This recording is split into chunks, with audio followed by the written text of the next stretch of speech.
Okay, agad na nabulabog ang mga Kim Pao fanay dahil sa anunsyong world tour ni na Kim Chiu at Paolo Avellino. Say nga ng ilan ay talagang malakas ang kanilang tambalan sa kanilang network at sinasabing paborito nga raw sila. Nabigyan ito ng world tour kahit wala pa silang serye o pelikula ngayong taon. O parang feeling ko bakit nga naman parang wala akong natatandaan na may pa-world tour ang isang tambalan na wala namang project, di ba? Ibig sabihin, talagang kinakalampag. May kalampag talaga ang mga fandom. Saan na papuntahin dito ang mga kaibigan nga natin sa Dubai Marami na nagchat-chat sa atin. Ready na raw sila doon sa world tour na magaganap sa April. Yan. O, ano masasabi mo? Di ba yun nga, parang actually nung in-announce yun ni Kim Chiu na magkakaroon sila ng world tour, gulat si Paolo. Sabi, ay syako! Sabi naman, sino ba yung isa ng kasama nila sa show na hindi daw alam ni Paolo. Pero Siyempre, parang biro lang yun. Pero nakakatama ka dahil mainit nga yung love team ng Kim Pao, kaya siyempre sila yung talagang binibigyan ng chance ng kanilang management. Kung sino yung mainit, di ba?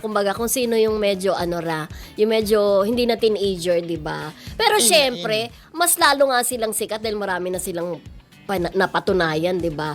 Dahil nga marami na rin silang projects na ginawa. Ayan, syempre world tour, yung kanilang world tour, yes. Kahit naman wala silang ipopromote, dudumugin yan ng kanilang mga fan. At malay naman natin. World, buong mundo. Kasi napapanood naman yung kanilang programa sa iba't ibang parte ng mundo. At iniisipan talaga sila Iniisipan talaga sila ng management talaga na magkaroon ng project together. Malay mo rin naman magkaroon ng serye o pelikula bago mag-April, bago yung world tour na yan para makapag-promote din sila. Pwede yun. Hindi rin naman pero hindi na February na ngayon. March, April, hindi na Parang hindi nakakayanin. World tour talaga. Kahit ng serye, hindi kakayanin dahil taping days. Ang movie rin, kung magmo-movie sila, paano sila makakapag-world tour? Siyempre, paghandaan nila yan, di ba? Pero for sure, may kasama rin sila Kim Pao dyan na iba, di ba? Siguro, sila yung main, tapos yung mga hindi masyadong mainit, yung hindi. Yung mainit din naman, di ba ngayon, mainit, malamig. Hindi mainit hindi mainit?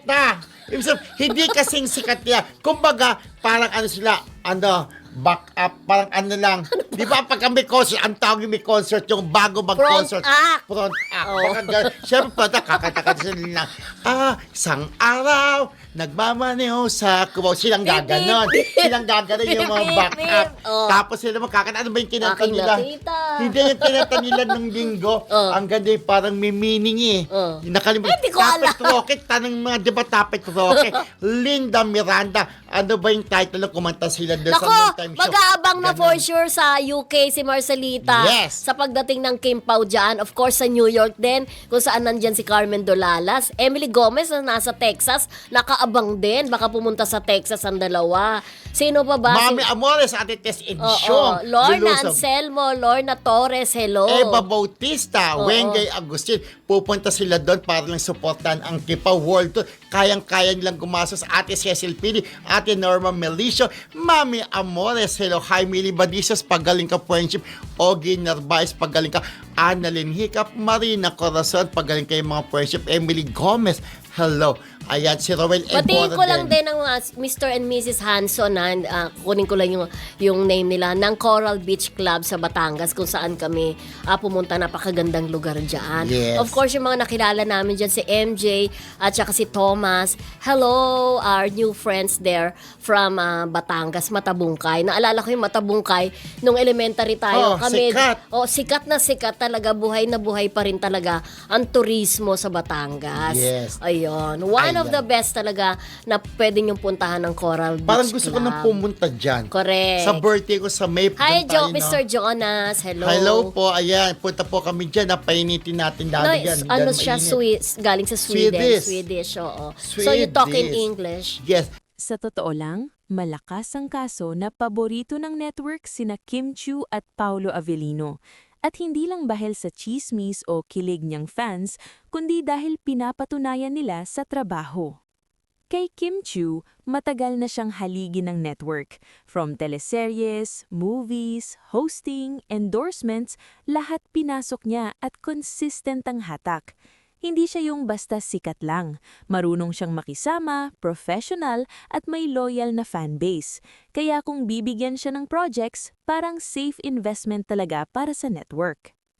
Kay Paulo Avellino naman, kahit hindi siya maingay o pala showbiz sa personal life, respetado siya bilang aktor. Laging may lalim ang roles niya, mapili pero quality. Kapag may project siya, alam ng network na may acting credibility at awards potential. Kaya kahit tahimik siya, ramdam na ramdam ang tiwala sa kanya. Ngayon, kapag pinagsama ang Kim Pao, ibang usapan na. May chemistry, may star power plus acting depth, may organic na suporta ng fans, hindi pilit. Mapapansin din na hindi sila basta nawawala sa eksena. Paulit-ulit silang binibigyan ng exposure. May mga projects na parang pinaghandaan, hindi lang pampuno. Ibig sabihin, nakikita ng network ang long-term value nila individually at bilang tandem. Hindi ito yung tipong hype lang ng ilang buwan, may strategy sa likod. Pero mahalagang tandaan, hindi sila favorite dahil love team lang. Favorite sila dahil nagde-deliver. At sa industriya, yon ang pinakaimportante. Kung tatanungin mo ako kung ipagpapatuloy nila ang ganitong kalidad ng trabaho at professionalism, hindi malabong manatili silang isa sa mga pinakapinagkakatiwalaang artista ng network. Sina Kim Chiu at Paulo Avellino ay bida sa bagong romance suspense series na The Alibi. Ipinalabas ito noong Nobyembre 2025 sa Amazon Prime Video at binigyang diin ang kanilang chemistry sa bagong genre na may halong misteryo at pag-ibig.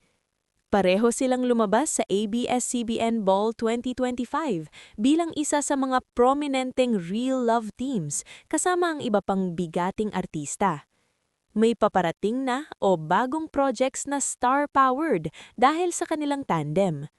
Ang kanilang movie na My Love Will Make You Disappear ay naipalabas noong March 26, 2025 at nag-generate ng malakas na box office performance local at overseas. Ano ang masasabi ko sa balitang ito? Itinatanghal sila hindi lang bilang love team, kundi bilang tunay na asset sa industriya. Ang patuloy nilang projects, television series at pelikula ay nagpapakita na malaki ang tiwala ng network at ng mga producers sa kanilang market pull at chemistry bilang aktor at bilang on-screen pairing. Hindi puro hype lang, may resulta sa audience engagement. Ang datos ng pelikula nila na nakakakuha ng malalaking ticket sales at trending social media presence ay indikasyon na may sustainable support ang fans nila. Mas lumalawak ang career nila kaysa sa typical love team. Hindi lang sila sa isang genre, nag-explore sila ng romance plus thriller or suspense na hindi lahat ng love team kayang gawin ng malakas ang impact. Context para sa mga fans at publiko. Marami ang excited na makakita sila sa bagong serye at pelikula dahil sa evolving on-screen dynamic nilang dalawa. Ang pagiging part ng malaking events, ABS-CBN Ball, international showcases, ASAP shows abroad, ay dagdag status din sa career nila at nagpapakita ng network confidence.